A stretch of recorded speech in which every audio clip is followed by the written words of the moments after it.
మధ్యాహ్నం integrated command control centre కు ముఖ్యమంత్రి రేవంత్ రెడ్డి వెళ్లనున్నారు. 12:30 అధికారులతో సమీక్ష నిర్వహించనున్నారు.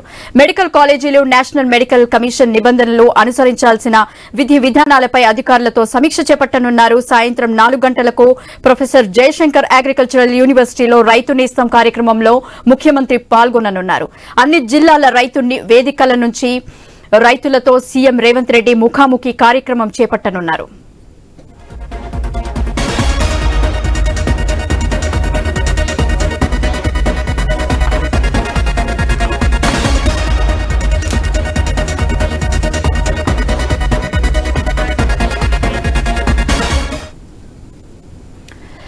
మధ్యాహ్నం ఇంటిగ్రేటెడ్ కమాండ్ కంట్రోల్ సెంటర్ కు ముఖ్యమంత్రి రేవంత్ రెడ్డి వెళ్లనున్నారు. 12:30 అధికారులతో సమీక్ష నిర్వహించనున్నారు. మెడికల్ కాలేజీలు, నేషనల్ మెడికల్ కమిషన్ నిబంధనలు అనుసరించాల్సిన విధి విధానాలపై అధికారులతో సమీక్ష చేపట్టనున్నారు. సాయంత్రం 4 గంటలకు ప్రొఫెసర్ జయశంకర్ అగ్రికల్చర్ యూనివర్సిటీలో రైతు నేస్తం కార్యక్రమంలో ముఖ్యమంత్రి పాల్గొననున్నారు. అన్ని జిల్లాల రైతు వేదికల నుంచి రైతులతో సీఎం రేవంత్ రెడ్డి ముఖాముఖి కార్యక్రమం చేపట్టనున్నారు. ఇక దీనిపై మరింత సమాచారం మా స్పెషల్ కరెస్పాండెంట్ సునీల్ మరిన్ని అప్డేట్స్ ఇస్తారు. సునీల్,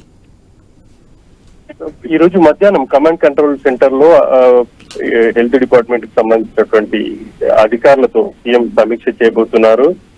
ప్రధానంగా హెల్త్ ఎడ్యుకేషన్ కి సంబంధించి మెడికల్ కాలేజీలో ఉన్నటువంటి వసతులు, ఇక కొత్త సీట్ అంటే మెడికల్ కౌన్సిల్ ఆఫ్ ఇండియా నుంచి సీట్ల పెరుగుదల అంశానికి సంబంధించి చర్చించబోతున్నారు.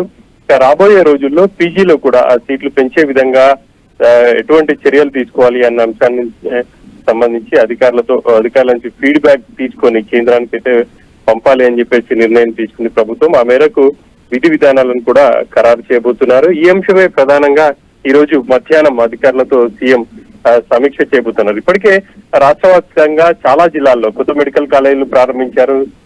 దానికి సంబంధించి ఫ్యాకల్టీ కావచ్చు, అదేవిధంగా ఇన్ఫ్రా, వీటన్నిటిని పరిగణలోకి తీసుకొని విద్యార్థుల సంఖ్యకు అనుగుణంగా రాబోయే రోజుల్లో పీజీ సీట్లను కూడా పెంచే విధంగా కేంద్రం నిర్ణయం తీసుకోవాలి అని చెప్పేసి కూడా ప్రభుత్వం నిర్ణయం తీసుకున్న నేపథ్యంలో ఆ మేరకు కేంద్రానికి ఎలా అప్రోచ్ కావాలి, అంటే వివిధ రాష్ట్రాల్లో మెడికల్ కాలేజీలకు అనుగుణంగా పీజీ సీట్లు ఉన్నాయా, మన రాష్ట్రంలో ఎలాంటి పరిస్థితి ఉంది, ఈ అంశాలన్నింటినీ అధికారుల నుంచి ఫీడ్బ్యాక్ తీసుకొని రానున్న రోజుల్లో ఎలా ముందుకు వెళ్ళాలి అనే దానిపై ఒక ప్లాన్ అయితే రెడీ చేయబోతున్నారు. ఇక సాయంత్రం 4:30 రాజేంద్ర నగర్ అగ్రికల్చర్ యూనివర్సిటీకి వెళ్ళబోతున్నారు. సీఎం రైతు నేస్తం కార్యక్రమంలో పాల్గొనబోతున్నారు. ఆయన ఇక రైతులతో ముఖాముఖిగా కూడా మాట్లాడబోతున్నారు. రాష్ట్ర వ్యాప్తంగా ఇప్పటికే రైతు వేదికల వద్ద వర్చువల్ గా ఏర్పాట్లు కూడా చేశారు. గత ఏడాది రైతు నేస్తం కార్యక్రమాన్ని ప్రారంభించింది. దాదాపు 500కు పైగా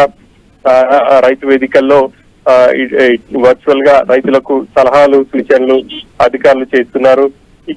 ఇంకా కూడా రైతు వేదికల సంఖ్యను మరింతగా పెంచింది. దాదాపు 1000కి పైగా రైతు వేదికల్లో ఈ రోజు ఈ రైతు నేస్తం కార్యక్రమం ఉండబోతుంది. వివిధ జిల్లాలకు సంబంధించి రైతులతో సీఎం వర్చువల్ గా కూడా మాట్లాడబోతున్నారు. ఇటు అధికారుల నుంచి సమయానికి వాళ్ళకు తగిన సలహాలు, సూచనలు ఇస్తున్నారా అని కూడా సీఎం అడిగి తెలుసుకునే అవకాశం ఉంది.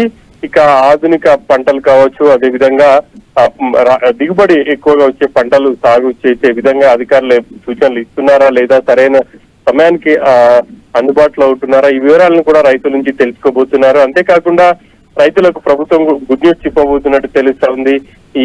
ఈ సీజన్ కి సంబంధించి రైతు భరోసా నిధులను కూడా ప్రభుత్వం విడుదల చేయాలనుకుంటే ఆ మేరకు రైతులకు సీఎం హామీ ఇచ్చే అవకాశం ఉంది. కన్ఫర్మ్ డేట్ ను కూడా ప్రకటించే ఛాన్స్ అయితే కనిపిస్తుంది. గీత, ఓకే, థ్యాంక్ యూ సునీల్.